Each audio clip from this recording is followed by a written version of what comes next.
The hospital corridor stretched endlessly, its polished tiles reflecting the morning light spilling through the high windows.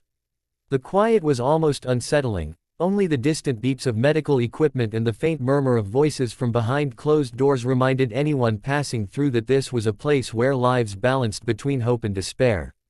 At the far end of the corridor, a man knelt with a mop in hand, his blue bucket beside him. His name was Horace Malik. To most, he was invisible, the janitor who moved silently, scrubbing floors, emptying trash, wiping spills. Patients and visitors often walked past him without a second glance, sometimes even stepping around him as if he were an obstacle rather than a person. But Horace never complained. He hummed softly to himself as he worked, a tune from his childhood that reminded him of simpler days. Life had stripped him of many dreams, but it had never taken away his ability to smile. Horace's hidden world. Years ago, Horace had been a boy full of ambition. Born in a small town in Pakistan, he dreamed of studying engineering. But life had other plans. His father passed away when Horace was only 17. Leaving behind 2 younger sisters and a mother with fragile health. The burden of responsibility forced him to abandon his education. When an opportunity came to move to the United States for work, he took it, hoping to build a better life for his family. Yet instead of designing machines or building bridges, he found himself cleaning hospital corridors. Still, Horace believed dignity lay not in what you did, but in how you did it. And so, he worked with quiet pride. But some nights, when he returned to his small rented room, exhaustion weighing heavy, he wondered if anyone ever saw him, really saw him. A child's gaze. That morning, as Horace scrubbed a stubborn stain near the corner, a burst of laughter echoed down the hallway. He looked up. A little girl, no more than 5 years old, skipped along beside her mother. She wore a pale blue dress that swayed with every step, her golden hair catching the sunlight like strands of silk. Her mother, a tall woman in a dark suit, guided her gently by the hand, speaking softly. But the girl's eyes were not on her mother, they were on Horace. She slowed, tugging free of her mother's grip, and walked straight toward him. Her mother called after her, but the girl didn't stop. She stood in front of Horace, her small hands clasped together in excitement. "Hello," she chirped, her voice bright like a bell. Horace blinked in surprise, then chuckled. "Hello, little one. What brings you here?" The girl tilted her head, studying him. "You're cleaning the floors." "Yes," Horace smiled. "That's my job." The girl's eyes widened, brimming with wonder instead of indifference. "But that's the most important job. Because if it's not clean, people can get sick again, right?" Horace froze. In all his years here, not once had anyone spoken those words to him. Nurses thanked each other, doctors were praised, patients were celebrated for recovery, but no one had ever told him his work mattered.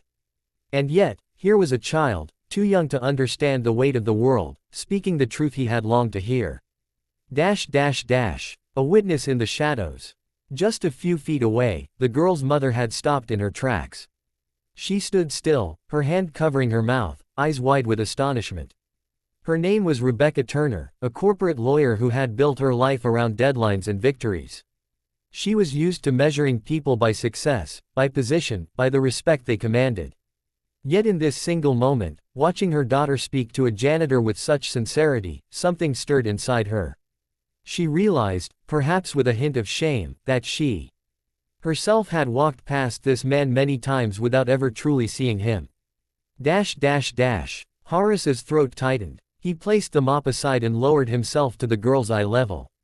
"What's your name, little angel?" "Emily," she said proudly. "But everyone calls me Emmy." "Emily," Horace repeated softly, as though the name itself was a blessing. "You've made my whole day brighter." The girl giggled and clapped her hands together. "Really? Just by saying hi?" "More than hi," Horace replied. "You reminded me that every small job has big meaning." Emily leaned closer, whispering as if sharing a secret. "I think God likes people who make things clean. My Sunday school teacher says cleanliness is like kindness." Horace's eyes glistened. He had no words. Behind Emily, Rebecca felt her heart squeeze. She hadn't planned for this moment, but she knew she would never forget it. The moment between Horace and little Emily seemed frozen in time. For Horace, it was more than a child's innocent words, it was validation, recognition, and a reminder that dignity lived in unexpected places. For Rebecca, it was a mirror forcing her to question her own blindness. As Emily skipped back to her mother, Rebecca gave Horace a nod, her lips parting as if to say something, but she hesitated.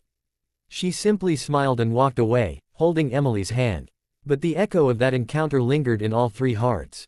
The seeds of change. Over the next few weeks, Rebecca found herself noticing Horace more often.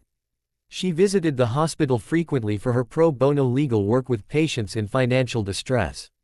Each time she walked down that long corridor, she saw him, quietly scrubbing, sweeping, carrying buckets, or fixing small maintenance issues. He never looked hurried. His movements were steady, deliberate, almost graceful. There was a patience about him that Rebecca, with her fast-paced career, had never known. Emily, of course, never missed a chance to greet him. "Hi, Mr. Horace," she would call, waving with both hands. And Horace would always pause, smile warmly, and wave back. Rebecca began to linger too, exchanging polite words with him.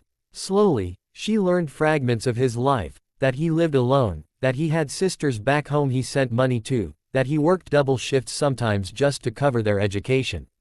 One day, curiosity overcame her. "You've been here how long?" she asked as he wrung out a mop. 7 years, Horace replied, almost casually. Rebecca's brows furrowed. 7 years. Doing this? Horace met her gaze with calm eyes. "Yes, doing this." The firmness in his tone silenced her. He wasn't ashamed. He wasn't defensive. He was simply stating a truth he had made peace with. And in that moment, Rebecca felt the weight of her own prejudices. Horace's burden. What Rebecca couldn't see were the nights Horace spent staring at the cracked ceiling of his tiny room, exhaustion pressing into his bones. His hands, rough and blistered, sometimes trembled as he counted the money he'd saved to send home. Back in Pakistan, his youngest sister had just started university. He had sacrificed everything to ensure she could study. "You will live the dream I couldn't," he told her in every phone call. But behind those words lay another truth. Horace himself carried dreams that would never breathe. He had once imagined designing buildings, perhaps working in a firm, perhaps living in a small house with a family of his own. But the years had slipped away, traded for survival. Still, when Emily's innocent eyes looked up at him, he felt a flicker of those lost dreams. Perhaps his life wasn't wasted. Perhaps his sacrifices had meaning. A child's prayer. One chilly afternoon, Emily found Horace in the corridor again. She tiptoed close, her small hands clasped as though in prayer. "What are you doing?" Horace chuckled. "I'm praying for you," Emily said seriously. Horace blinked. "For me? Why?" "Because you make the hospital happy. And I think happy people don't get sick." Horace laughed, though his throat ached. "That's very kind of you, little one." Rebecca, standing nearby, felt her eyes sting with tears. She had spent her whole life fighting battles in court, speaking for justice, defending the weak. And yet, she realized, she had overlooked simple humanity right in front of her. The crisis. Life, however, has a way of testing fragile bonds. One night, Horace collapsed during his shift. The nurses found him lying near his mop, his face pale. He had ignored his own health for years: high blood pressure, fatigue, malnutrition. Always sending money away, never keeping enough for himself. When Rebecca received the call, because she had listed herself as his emergency contact after a casual conversation, her chest tightened. She rushed to the hospital, Emily in tow. Seeing Horace lying in a hospital bed, hooked to monitors, shook her to the core. Emily climbed onto the chair beside him, holding his hand. "You're going to be okay, Mr. Horace," she whispered fiercely. "I prayed extra hard today." Horace smiled weakly. "I believe you, Emmy." Rebecca stood at the foot of the bed, guilt heavy in her heart. She realized how society often demanded the most from people who already gave everything, and then forgot them when they broke. The turning point. During his recovery, Rebecca visited daily. She brought home cooked meals, sat with him, asked about his past. For the first time in years, Horace spoke openly, about his father, his sisters, his abandoned dreams. Rebecca listened, really listened. And something shifted inside her. She decided she couldn't let this man's sacrifices go unnoticed. Through her contacts, she helped set up a small community fund to support workers like Horace, janitors, cleaners, aides, those who formed the unseen backbone of hospitals. She even convinced the hospital board to recognize their contributions with better pay and healthcare support. When Horace returned to work, weak but recovering, he was stunned to see colleagues greeting him with newfound respect. For the first time, people noticed him not just as the janitor, but as a man whose work mattered. A new chapter. Weeks later, Horace stood in the same corridor, mop in hand. Emily skipped toward him, as always, her smile brighter than the sun. "You're better now," she exclaimed. "Yes, thanks to you," Horace said, crouching down. "Your prayers worked." Emily beamed. "I told you." Rebecca, standing behind her daughter, caught Horace's eyes. She mouthed silently, "Thank you." Horace shook his head gently.